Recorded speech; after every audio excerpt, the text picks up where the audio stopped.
based on ethnic and all these sort of considerations. But of course, if an African meets the criteria, he ought to. He also be given. Oh yes, why not? Okay. So that is fair. Otherwise, it's just theoretical. Okay. Now let's come back home. Yes. And also, you have been following the news. Well, sometimes, yeah. Sometimes you do. Not TV, but mostly on the phone, social media. All right. So the suspended Chief Justice, Atuguba, he's on suspension pending the determination of some cases against her. We are told 3 petitions against her. First, let me ask you, is the process fair? As far as you are concerned, the process that she's been taken through, is it fair? Well, it's a constitutional order in place, and it's being pursued. Unless we are saying the Constitution itself is unfair. If it is, who is to blame? The whole society put it in place. If it's to be amended. And why suddenly these notions of unfairness and so forth? Because it has been there all these years, and the allied provisions have been applied in relation to the former chairperson of the Shiraj, right, and the Electoral Commission. The Electoral Commission. These are similar processes, and I mean, they were seen as due constitutional processes. So what is so special about this? I don't know. Yeah. You do not think that the president has erred in any way? Oh no, except probably at the beginning the impression was that I think she wasn't given copies of the petitions or whatever. Yes. But that was done subsequently. And, but the way and manner in which it was done, did the president offend the law by not getting her to understand the issues that were against her before she had the opportunity to respond? Oh, I don't quite get that, because all that is necessary is to serve her with copies of the petition. And there you see the allegations leveled against you, and then you start your responses, and then in consultation with the Council of State, they put the two together and see whether there's any worthwhile matter to pursue. So I think she herself asked for 7 days. Right. But the president gave her 9 days. Actually 10 days. 10 days. Yeah, so what is unfair there? The argument here, and if you can help us to understand it, the judiciary is an arm of government. Yes. So is the executive and the legislature. Yeah. Those who are against what is happening now, and they are saying that it is persecution rather than the law at play, say that an attempt by one arm of government, in this case the executive, to remove another arm, the judiciary, is unhealthy for our democracy. Well,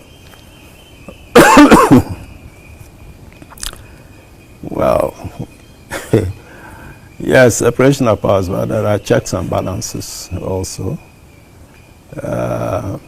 If every arm is self-sufficient, where would the balance come from? It means everybody can be a dictator in his or her field. And there'll be rancor. And who is to hold things in place? The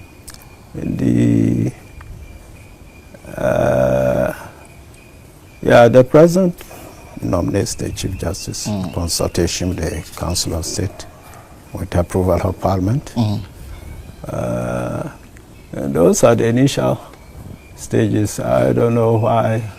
Well, of course, when things happen after legal provisions have been put in place, you now see that maybe some other alternatives could have been pursued. But they are talking strictly of the separation of powers. You find the president is elected, he is the head of the executive, but he can be removed from office by parliament. Right. It's a legislative arm. You know, are we saying that that's anything? Now, if you overpower one arm, make it all in all, tyranny is not far away. Yeah, because you can't make inroads.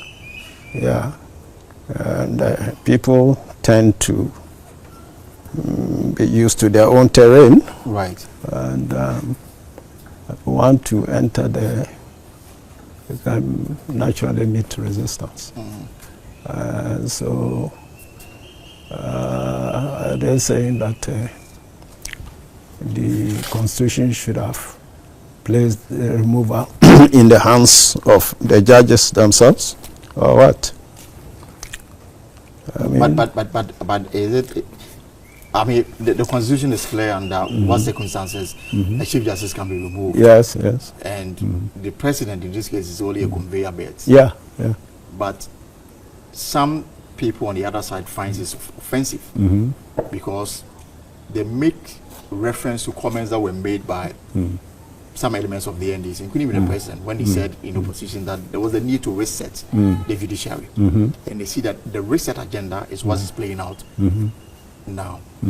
And the first casualty is the Chief Justice, even though finality is yet to be brought on her matter. Yeah, what's wrong with it? If the question is not whether something was said at one time or another, it is the basis of what was said.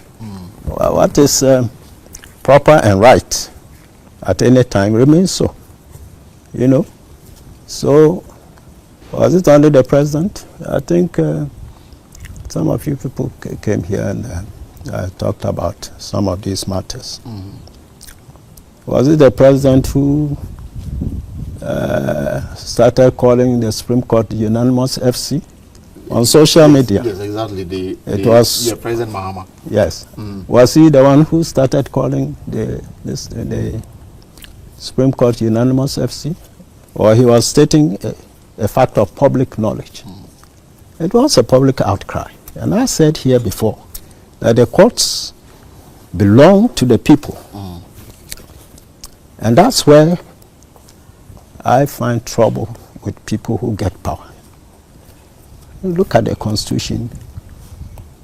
Everybody's a trustee on behalf of the people. Article 1, Clause 1.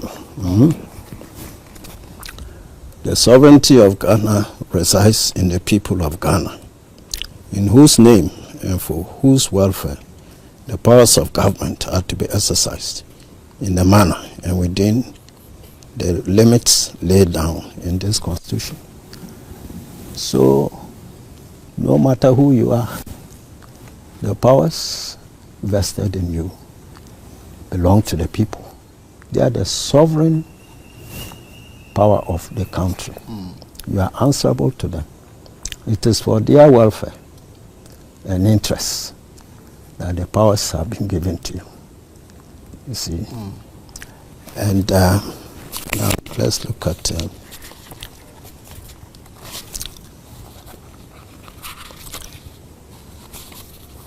34.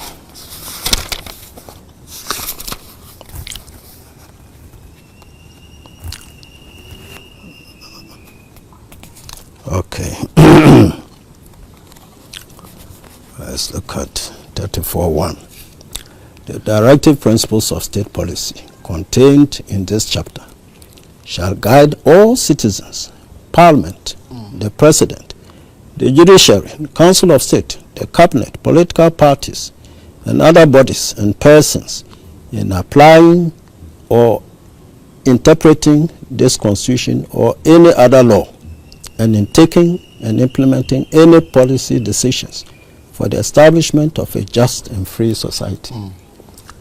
This is the golden thread that runs through all powers. Right. So they are all accountable to the people. And everybody, you know, when you look at the directive principles, I don't need to go through, but they are all designed to obtain the maximum interests and welfare of the people who are the sovereigns of the state. You go to 125, Article 125, Clause 1. Justice emanates from the people and shall be administered in the name of the Republic by the judiciary, which shall be independent and subject only to this Constitution. So, justice emanates from the people, and the judiciary is to administer it for and on their behalf. So they are trustees of that power on behalf of the people. And Clause 1, Article 1, Clause 1 says all powers are to be exercised for the welfare and interests of the people. And so everything in the state belongs to the people. As far as public ownership is concerned. And so are all the institutions of government.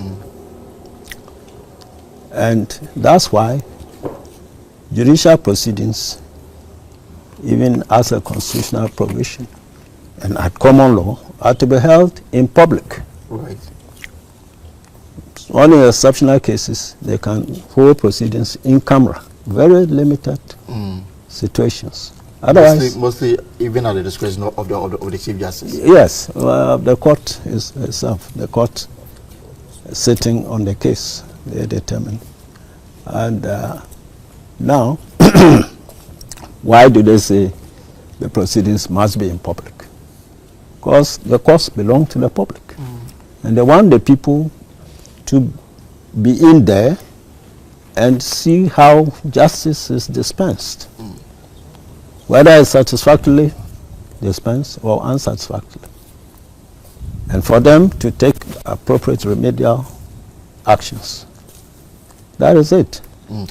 This particular matter, and I've heard the former Chief Justice of Ayakufu in this process to review our constitution. So he made the Constitutional Review Committee.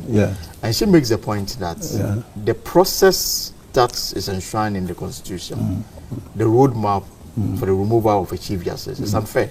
And that is unfair, and that something must be done. Some of us suggested that the threshold is so low that it leaves room for manipulation by an executive president. I don't know what you make of this. Oh, I don't know what threshold, because when you look at Article 1466 or so, relating to the removal of other Superior Court judges, and then Shraj, and so forth, allied. I mean, they require a prima facie case, and that's what was imported into the Chief Justice removal process by AY3HU and Attorney General case. And prima facie case is acceptable in the common law world.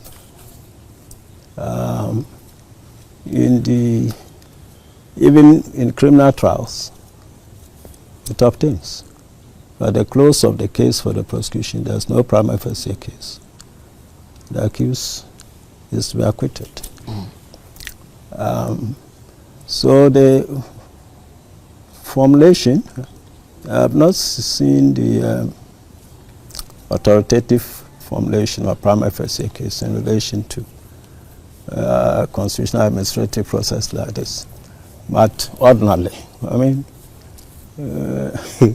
we all should have an idea about what prima facie is.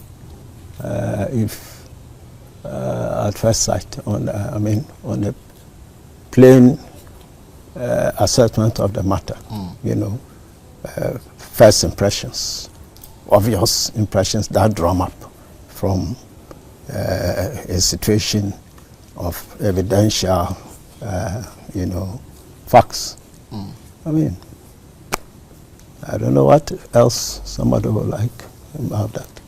Because the trial itself is different from the initial. Prima facie is meant to, like AY3HU case explained, it's meant to weed out frivolous petitions. So if a petition on the face of it doesn't hold water, you know, you don't process it. And it's very interesting that part of, I mean, this whole exercise is supposed to be held in camera.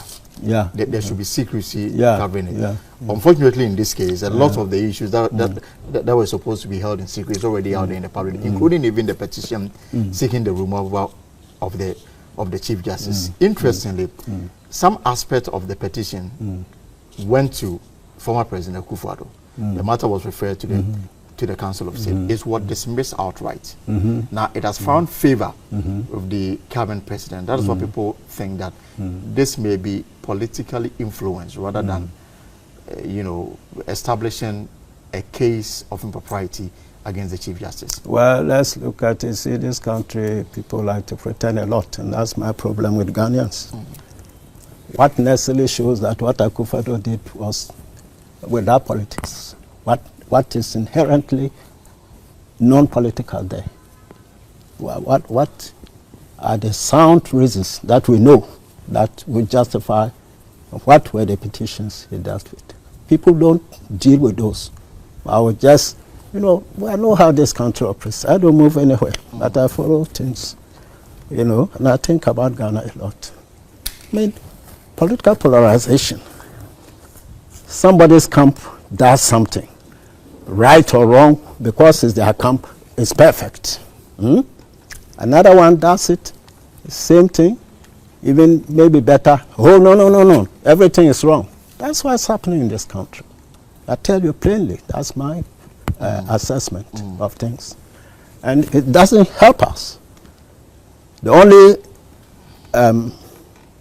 good thing is that the ordinary people are beginning to, you know, stand up to their rights, to read through situations and take proper decisions concerning political, you know, actors.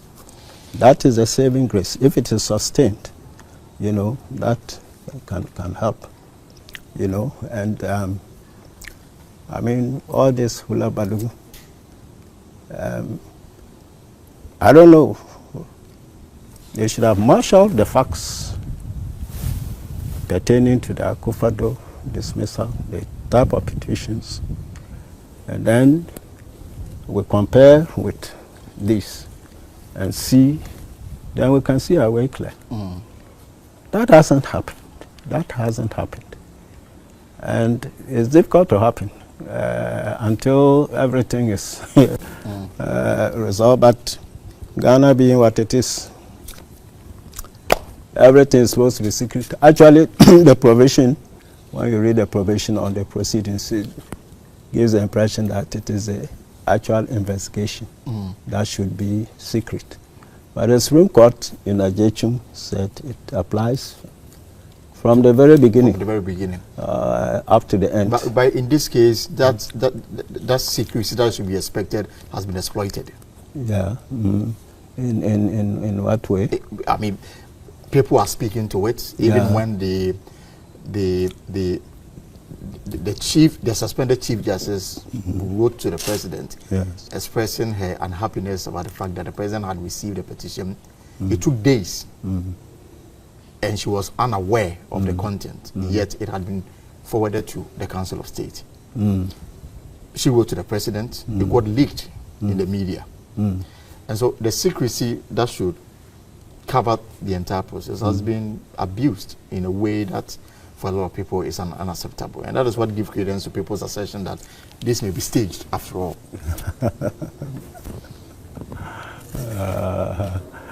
Even the very first petition under this constitution, it took the same vein. Even it was more publicized than this.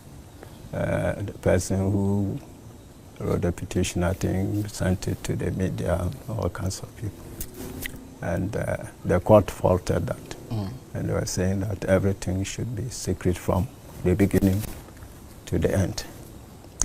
And forwarding the petition to the Council of State is in line with the Constitution. But that's what the Constitution directs the President to do, you know.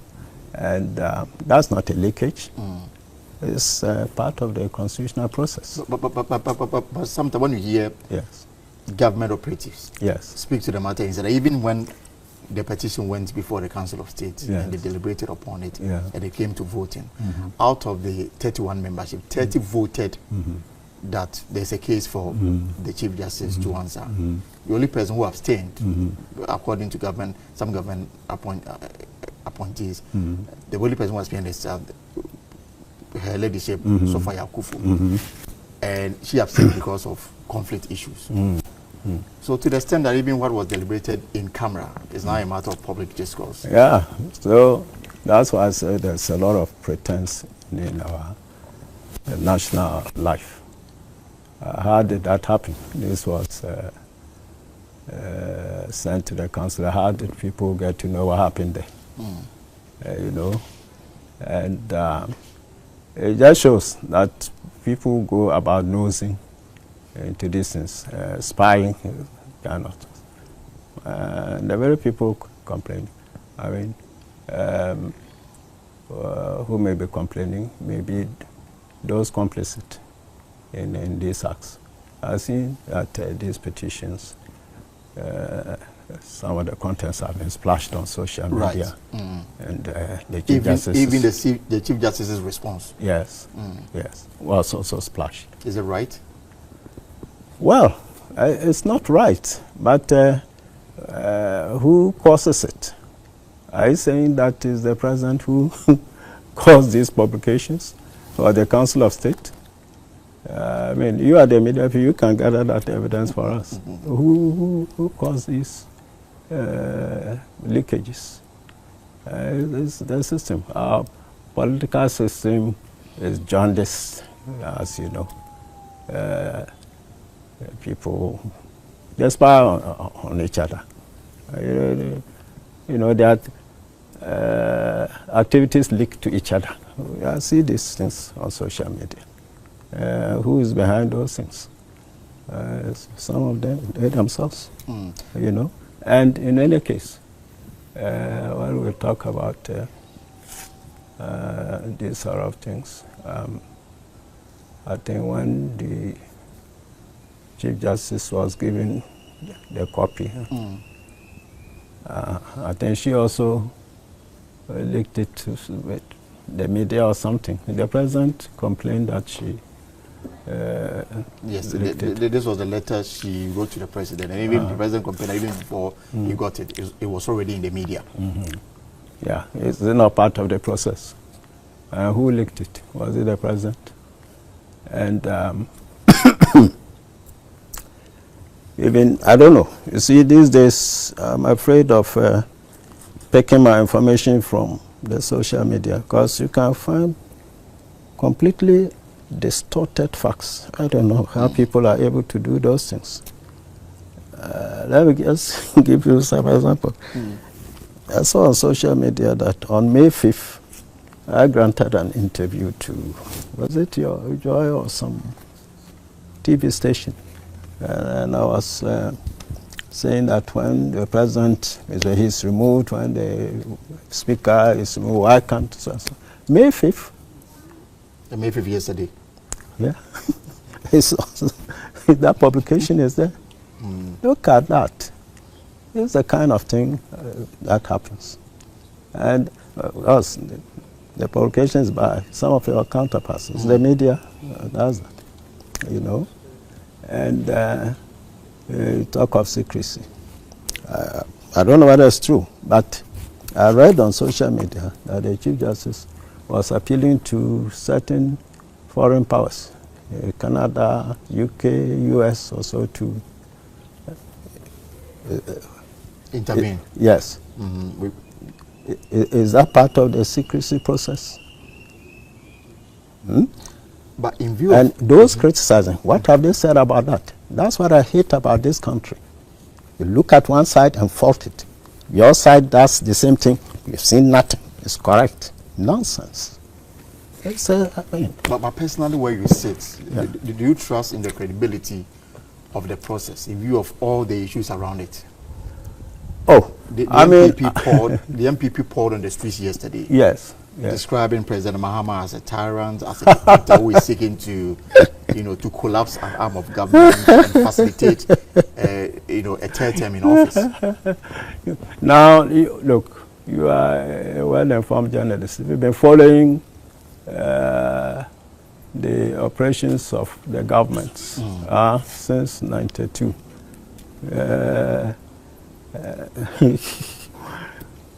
I mean, will you be impressed by such a statement? How were they when they were in office? How did they perform? Transparently? Neutrally? In the interest of the people? Did they do that? What? This is the kind of thing I just hate. Pure hypocrisy. Apart from hypocrisy, I mean, the exclusion of honesty, of public interest in our political space is very, very troubling. Very troubling. Saying these things before the elections, when on social media it was a common thing, describing the court as unanimous FC. Unanimous FC. Was it President Mahama who was doing that? They were in power. When those publications, what steps were they taking? Ken Dapper. What did he say? That's an honest man. It makes the point that the court should sometimes balance their rulings. Yes. In the interest of preserving the security of the country. Yes, that's an honest man. Are they like that? But was it right for him to have said so if the court is strictly implementing the law? Implementing what law? If they were, what was the cause for him to be apprehensive? I mean, was that the first time courts were in existence and performing? I mean, anxiety doesn't just spring from a vacuum. No. You look at the trend. Public perception, unanimous FC. Was it happening or not? Today there was a unanimous decision in court. Yes, but that was peripheral. That was, I think, to exclude Bafo-Boni. That was the only issue. But the more important is 3-2. Now look at the empanelments and see if that panel had not been reconstituted. You think it would have come 3-2? I mean, for how long have you not had unanimous until? And that's why I'm ever have issues with that and say that the repaneling resulted in the decision going against the applicants. Yes. If the old panel had sat, they would have affirmed the applicants' relief, seeking that the president, is enchanted from suspending the chief justice. Now that's troubling. Why are they so sure?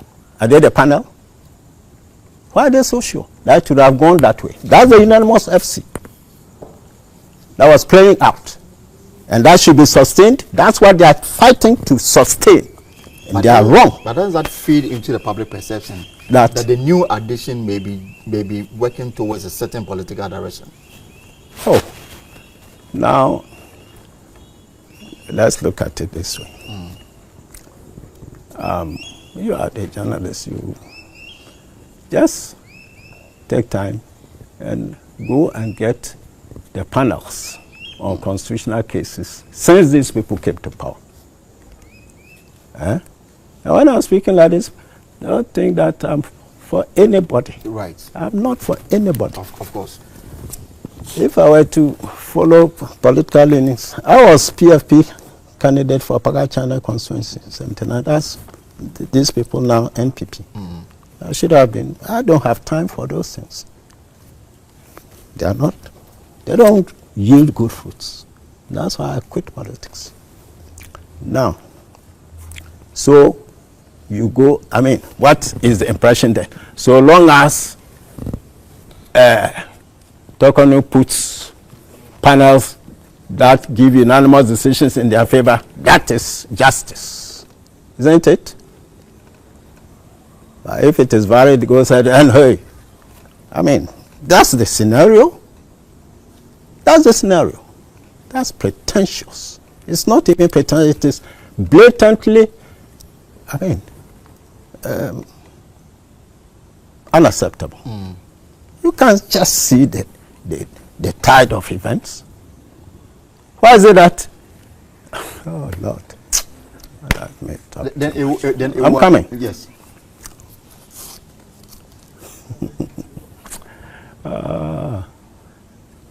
Even the very events happening, you see that there's a deep political element. Why is the MPP and they are championing this cause like that? They say they are defending democracy. That's democracy. Because when she's there, it is okay, unanimous panels always in their favor. That's democracy. That's the democracy they want to entrench. I've seen that scanning through the events in the courts. That is rubbish. That is, I mean, I don't know what word to use. You ordain a dictatorship in place. You have been overthrown through the ballot. Your last citadel is the Chief Justice. You are battling. Hey, if this one falls, we are all out. That is what is happening. That's how I see it. I can be wrong, but that's how I see it. Then it will appear that our Supreme Court is politicized. Certainly. Certainly. But that's not good for a healthy democracy. Certainly not. And look, the variation of the panel, I would have. Is it? Look, I mean, who didn't vary a panel? There was one, I think it was about, is it, whose case? Opuni or something? Opuni, yes. At some point there were issues with the panel. Yes. Wasn't it varied? Opuni had issues with the trial judge. Yes. Raised issues about his affiliation with the MPP. Yes, yes. Took the matter even to the Supreme Court. Yes. At every stage he lost. Yes. Yes. And the issue of starting the proceedings afresh, I think, eventually landed in the Supreme Court. Right. It's a panel of 5. The matter was virtually ripe for decision. She reconstituted the panel, took her 3, and presided herself. Was that not a re-empanelment? The decision went in favor of these people. Didn't they celebrate it? That is sweet for them. This thing has happened, and when you look at it, you know, I'm a bit naive because my life is more of church and these sort of things. Even when I was on the bench, I was more to the church side.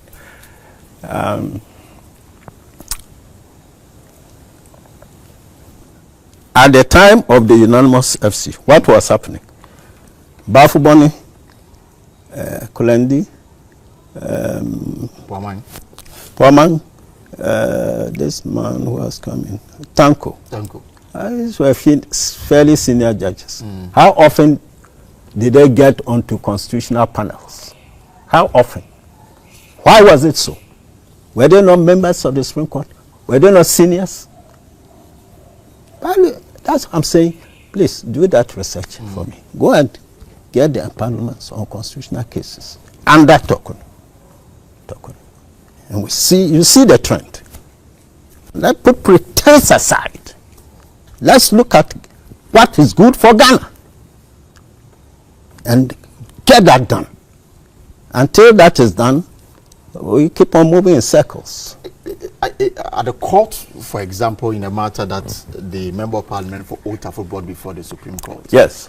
Even before they went into the injunction application, his lawyer, former Attorney General Godfrey Dam, had raised issues about the presiding judge, the acting CJ, sitting on the panel, and makes the point that the acting CJ taking part in that decision, obviously on the background that he is a beneficiary of the vacancy created by the absence of the Chief Justice, and for that reason it was not going to be fair in terms of the determination of the application he had put before the court.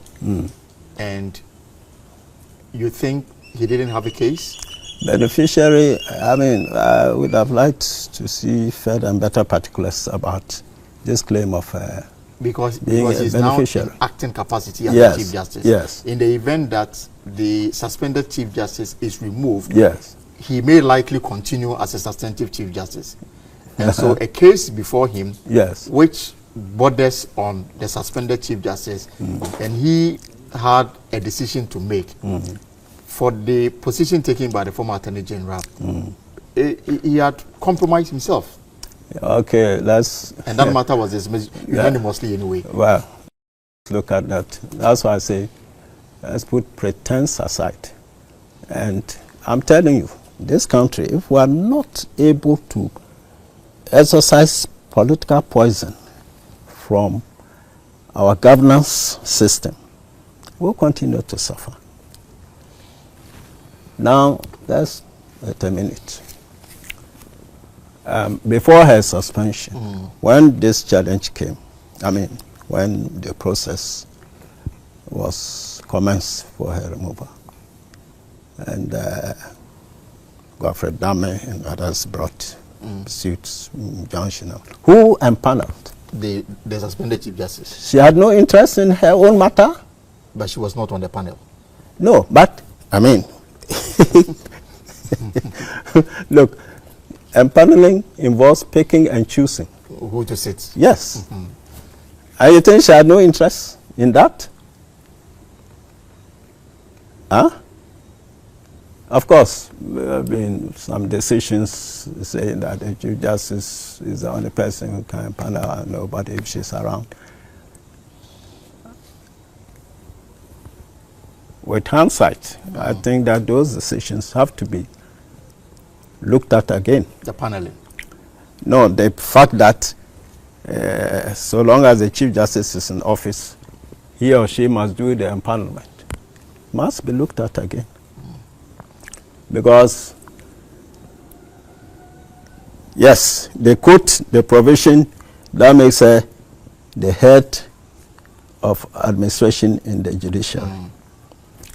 But they overlook the introductory was subject to the provisions of this constitution. Right. It's not just you are the head of administration. And even if that subject were not there, it would be implied, because as I said, Article 1 and so forth, all powers are to be exercised in the interest and for the welfare of the people. Subject to that. So any step that detracts from that is unconstitutional. Now, so subject to the provisions, one of the provisions is Article 296, I think clause B, is saying that all powers must be exercised with candor, with transparency, all those things.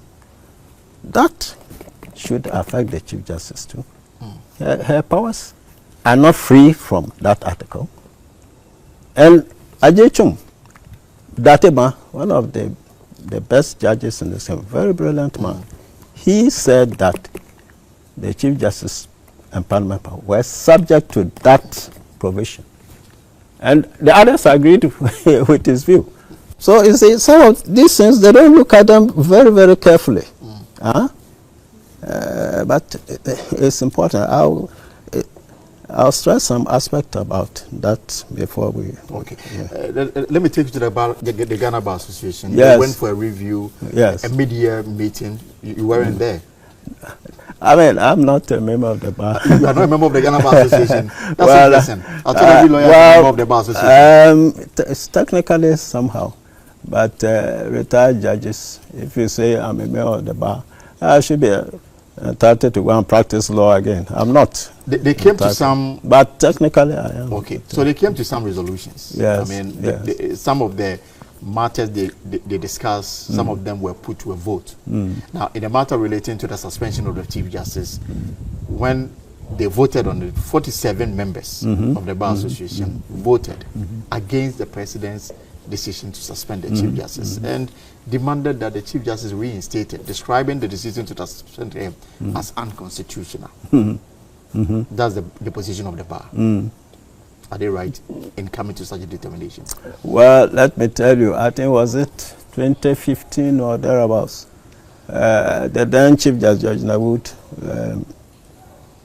made me to represent the Law Week celebrations of the University of Ghana. Those days were called faculties. And in my lecture, I made a comment that the Bar Association appeared to be moved to comment on national issues according to their political coloration. Before even we finished the event, what's his name? Frank Davis was in the air, chastising me, so and so and so. Look, these sort of things, me, I'm a different person. I want to emphasize that. I don't have time for pretense. I'm not like that. Whether you are NDC or MPP, if you are right, yes, I'll support it. If you are not, your political color means nothing to me. So in this case, what is your reading to this? I'm coming. That was 2015. You are in the, when did you become a journalist? It's been a while. Yes, follow these things. And you see, that's why sometimes I get angry. You can just see a certain pattern. Bar Association was tough some years ago. Tough. But not anymore? Oh. You think they are tough? Are you not in this country? Look at their performance. From, I think, Kufuor's time, they started muting their voices. And it's because of what exactly? Oh, they can explain. Political coloration? Whatever. But it cannot be anything wholesome. Because the wholesome thing is to be vocal and, proactive. And what they were doing was contrary to that. And since that time, now, when NDC comes to power, hey, you hear them again. These things happen. I'm not creating them. You think they found their voices because NDC is in power? Well, I'm not. I'm just scanning the facts as they have occurred. You try to do the same, see whether you would not arrive at the same conclusion I have arrived at. So is there no value in what they are calling for? That the president's decision is unconstitutional, even though it is only the Supreme Court that can pronounce constitutionality or otherwise subjects. But they say that the Chief Justice should be reinstated. Should be reinstated. Why are you surprised about that? If you look at the pendulum of the what is it?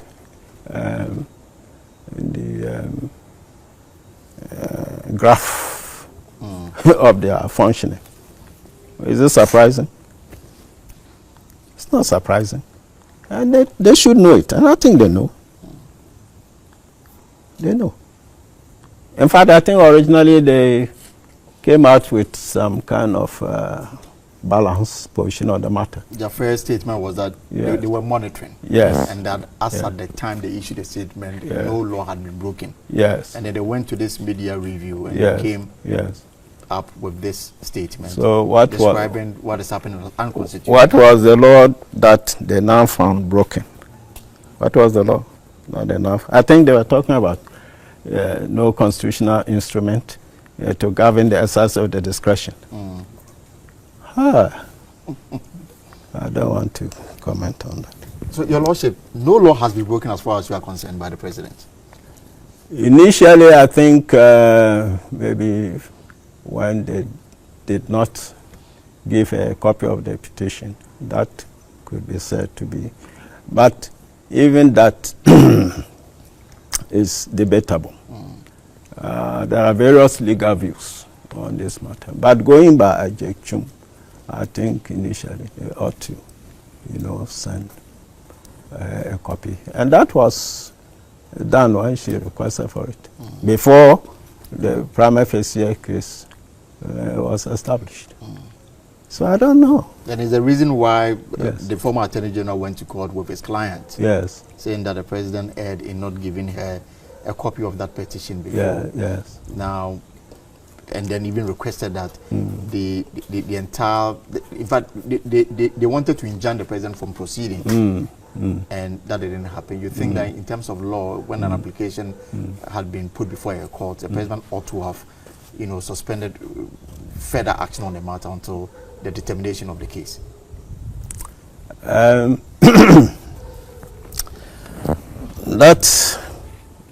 is the it sometimes happens. I must say that the law on that aspect is not too well settled. Pendency of proceedings. What is the effect? Some say unless a person is injuncted, you can proceed. Even in England, you can find some authority like that. But there was this case of Dombo and Na. There was a deportation case, and then there was no injunction. But the minister went ahead and deported before they could, and they were summoned for contempt. This argument of the fact that there was no injunction, as you crap, they said that it was a contempt. So some do think that unless you are injuncted, so it's a bit of a mix. You see, these things, that's why I have pain in my heart about the affairs of this country. Oh, its action is pending, so you should not have. I think there was a similar thing. There was something. It was the e-levy or something. Injunction application was. Exactly.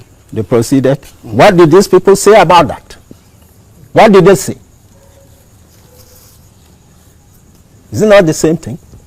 Nothing at all. It was fine and perfect for them. Now something, everything. This type of life is not healthy. The last time, that was my first time we had an interview in this house. Yes. Just at the car park. Yeah. And you complained about the parking of the course. Oh yes. And when to the extent that some people who were seniors were in appointments. Yes. Last week, President Mahama appointed 7 to the Superior Court. Yes. Your take on it? Is it okay? Is it in the right direction? Are they deserving of partly, partly, but I won't absorb them completely either. Because you see, when it comes to these things, you look at the nature of the court they are going to, the challenges they will face, their background and suitability.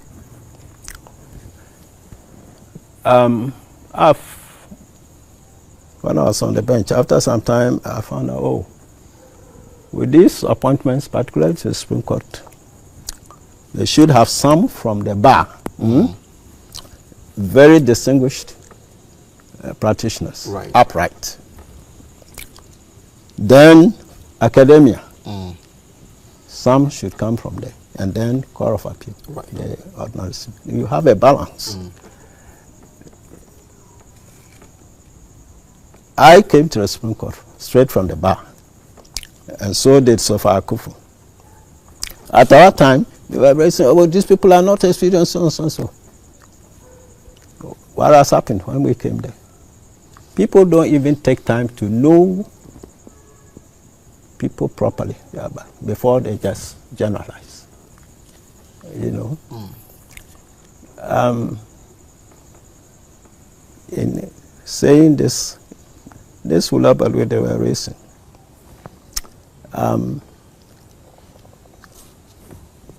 was it in 85 or something? I came to the Court of Appeal at that time. It was the highest court. That was the first time I came there. And my case, I looked at it, so this thing,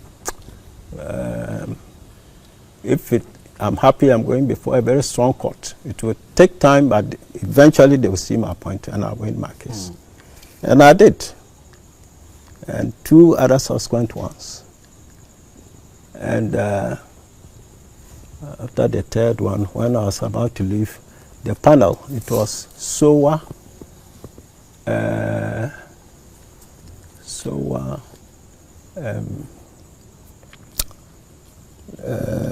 Osewri,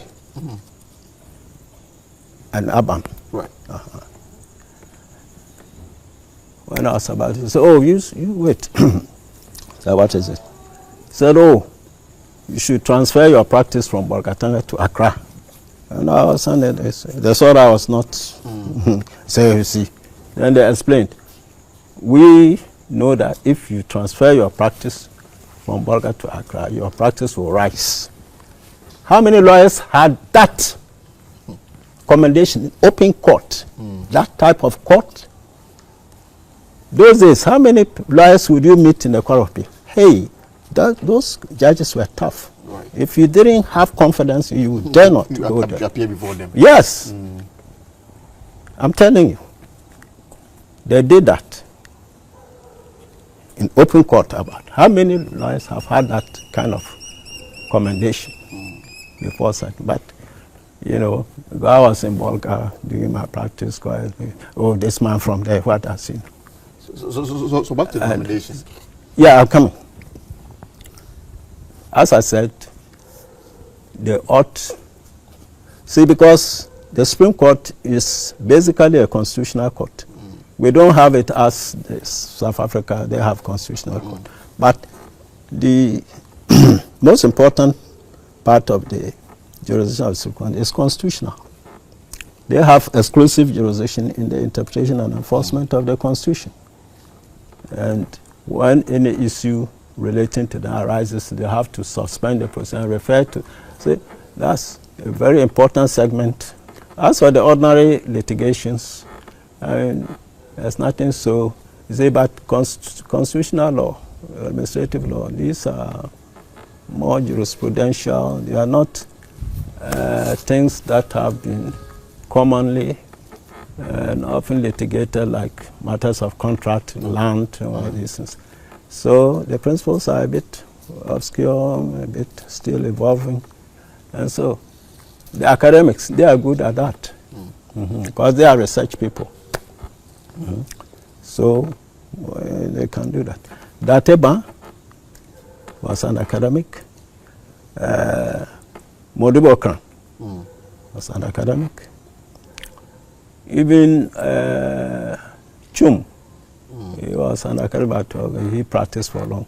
But these academics that were brought, they distinguished themselves. Okay. And Kluge, he was there for 9 months or so, but the law reports bear his eloquent judgments up to date are being cited. So you find no problem with the new appointments? No, I find a problem in that you don't have people from the bar and academia. I want that court to be balanced, as I've explained.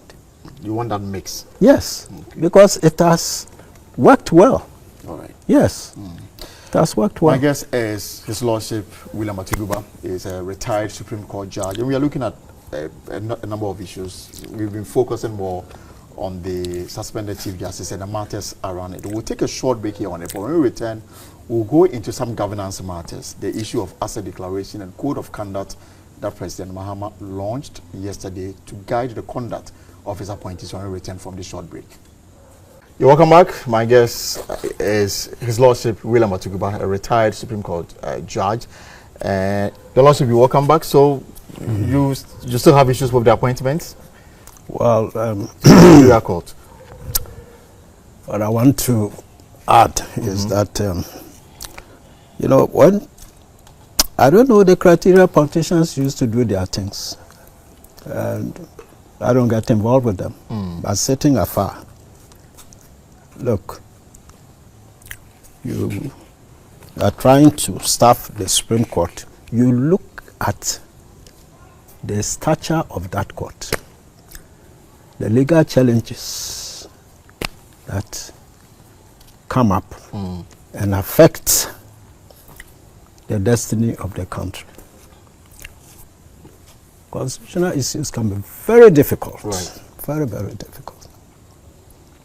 And that's why I was talking of a mix. When you just start as magistrate, you go to circuit court, high court, court of appeal. How many constitutional matters do you deal with? Our best fundamental human rights. And these are nothing really new. Common law covers most of them. Tort and all those things. But constitutional actions is quite a unique terrain. You think the standard is being lowered? Well, I don't know the background of these judges. Individuals? No. But what I want to say is that, yes, seniority when it's bypassed is wrong, but it's not just raw seniority. Competence seniority when bypassed is bad, but not just seniority for seniority's sake.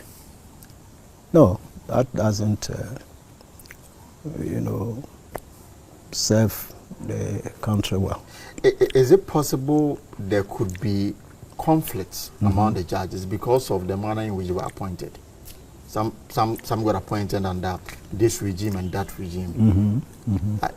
I mean, you've been there before. Is it possible they're able to put aside who appointed who and go strictly according to the reason why they are there? Well, they ought to be able to do that. And every judge upon appointment professes to do that. Whether in fact it will transpire is another thing. You know the oaths as well. But you've been there before. Yes. Did you sense that there's that kind of I belong to this side? Oh, surely. Why not? Why not? But it is the accentuation of it. It was there. I'll tell you how. When I came, and I can give you a crude example. When I got there, after some time, I started suggesting that because we are judges and the judiciary should be very independent and trustworthy, we shouldn't even vote. In national elections? Yes. I was surprised. Oh, it's a fundamental, you must vote on it. After some time, I saw that, hey, some took these things. So clear, I mean, it was there. I mean, anybody who tells you it wasn't there is telling lies. I'm telling you. The affiliation is there. Oh, it was there. Does it but influence not, the work? No, that's what I'm saying is the accentuation. You know, if a matter was 50-50, you could imagine that some who are inclined to they will go listen. But when it was clear, I mean, it was difficult for the court to be swayed, of course. Okay. Yeah, that principle was there. We are moving away, but let me just ask you a quick question. 8 years of the Akufo-Addo administration, your sum up of the way things went in this country. Oh, I've spoken several times on these matters. But the best summary is the reaction of the public. The outcome of the last election? Yes, that's the best summary. Have you seen that before? Have you seen that kind of civic uprising before? That's the best summary. Now, President Mahama is in town. Tomorrow he will celebrate 120 days in office. He says he committed to a social... Oh, let me tell you about the appointments. I want to give you concrete examples. Right. You see, there are some judges. If you look at the Court of Appeal, there's a judge there, Dr. I think Mrs. Anchuchede or something. I met her briefly when I was chairing the Independent Examinations Committee. Right. And from that briefing, I could see that she's very brilliant. I think she said she was called to the bar in 1995 or so. That's a long time ago. 30 years. I was lecturing, I think, in Legon, law, and practicing at the same time. Such a person, I mean, you don't, even if she's junior, you look at the quality. Yes. And you can bring her to Supreme Court over and above others. That's why I'm saying it's not raw seniority. Right. It is the quality, particularly for Supreme Court. It's a very challenging place. And so that is an example. I think there's another judge there, AY3HU.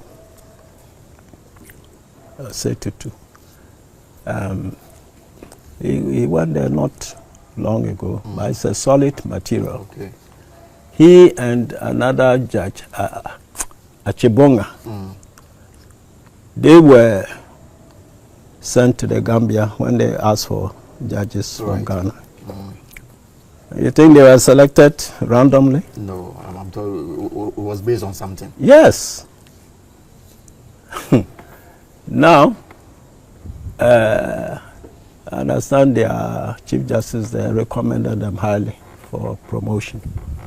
They came back. AY3HU is in the Court of Appeal, but Achibonga still in the High Court. Okay. Whereas I accounted for that. These are the things I can't stomach. I don't stomach those things. So now the two of them, I mean, are equally good and deserving. Even Achibonga can go to Supreme Court from High Court. I'm telling you. So you look at the quality, the merit. You know, Taylor went to Supreme Court from High Court. Nobody had questions about that. Yes. This, I want to build a sound country. You apply soundness to the decisions you are making in every important sector of the administration of the country. Nothing outside merit, integrity. These are the things. So I don't know too much about the new nominee. No, well, Sir Dennis been there for long. It's all right. My first senior Subaru, but upon retire, I've not followed. But I know Sir Dennis was delivering judgments a lot, this kind of thing. The others, I don't know too much.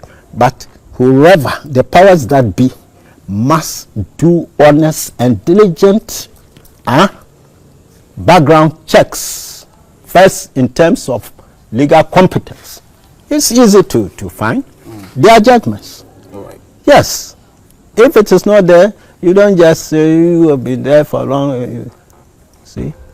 When you do this, look, let me tell you, I've said it before.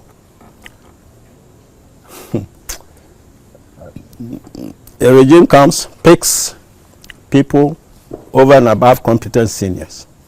There's regime change. The seniors are brought to the Supreme Court, and in their early days, they write either the unanimous judgment or the leading judgments, despite the senior sitting there. This is what can happen.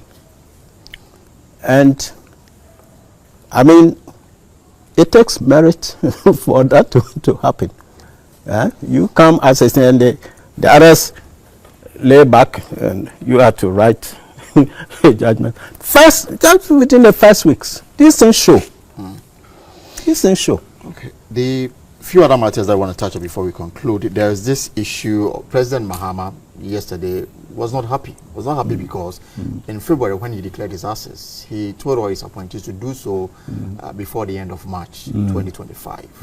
Now, another media house, the Fir3s, wrote an RTI request. The outcome was that 55 of the president appointees had not declared their assets. So yesterday, at the launch of a code of conduct for members, President Mahama again brought the matter up and said that he's giving them up to the close of day to do so or face the sack. But for punishment, they will lose 3 months of their salary. What do you make of this? That's an administrative matter.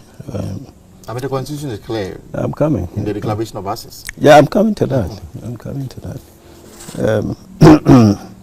In short, you know, conflict of interest and this code of conduct, there are matters referred to Shiraj, and there are breaches. And Shiraj will investigate and take the appropriate decision. In the case of the commissioner himself, to be the Chief Justice will investigate. That is a provision. Right. But it's not as easy as that, because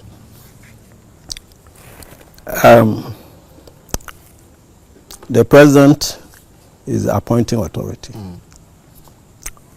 Now, under Article, I think 296 of it says the person who has the power to appoint is a person who is the disciplinary authority. He has power to exercise discipline over the appointee. So this provision is there. I would have, if I were him, I would just let the constitutional provision take its course, you see. But as I said, that other provision which says you who appoint can discipline. Right. Well, but I'll caution. Some say they should have been dismissed outright. Oh, I'm coming. I'm coming. Presidential directive. I'm coming. If you don't take care, you are a president, you don't take care, you are too strict and mechanical, you can be pushed to even sacrifice your good materials on things like this. Every provision has its purpose. What's the purpose of the declaration of the assets? It's accountability, transparency.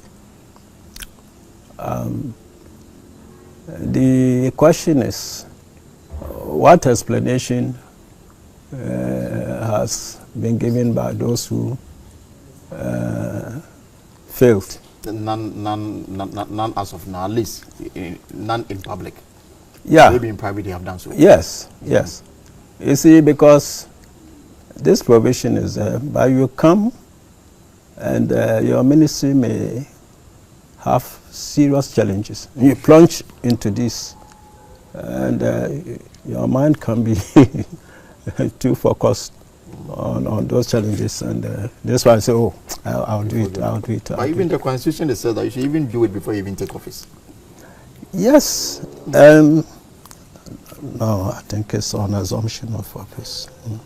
The provision about it says a person who holds a public office mentioned in clause 5 of this article shall submit to the Auditor General a written declaration of all property or assets owned by or liabilities owed by him, whether directly or indirectly.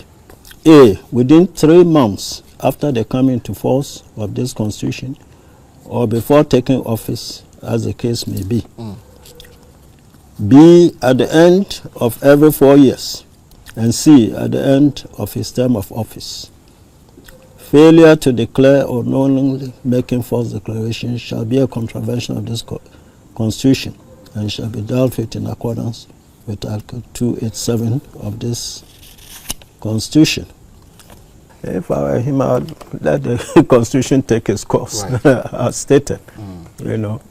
And I'm saying that it's good that he is poised to enforce transparency on them. But when you do things too rigidly, you can cause them. Some of them will be very good materials.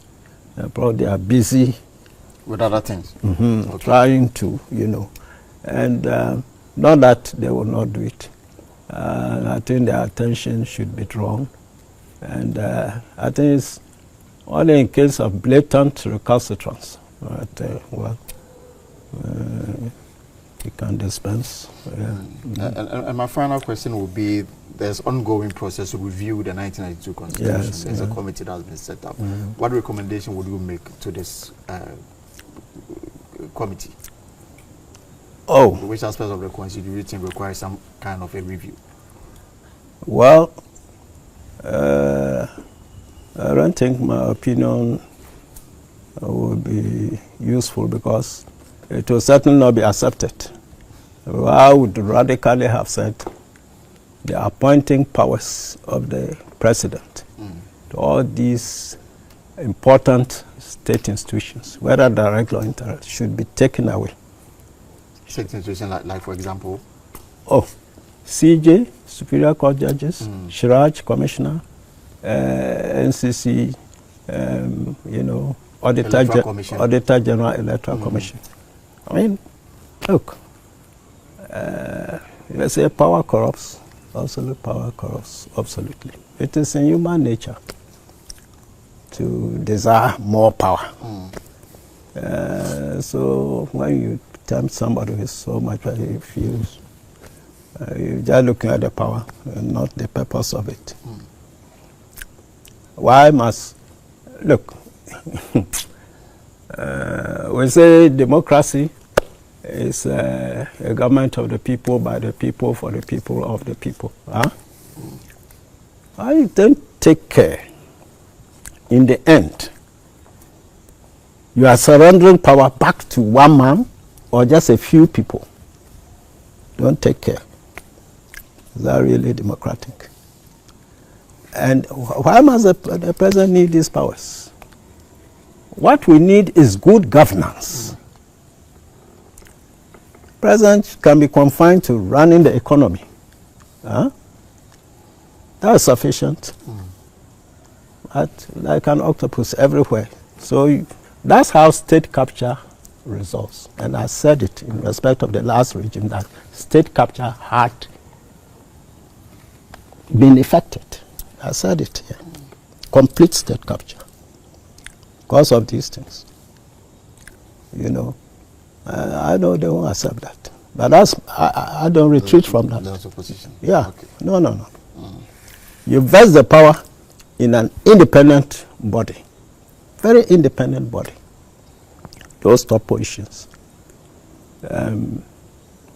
You know, look at Kenya, they didn't have an independent judicial appointment commission. England, you know. But in Africa, people always want to still have their hands and control. I mean, it doesn't advance good governance. Right. Where does it take us to?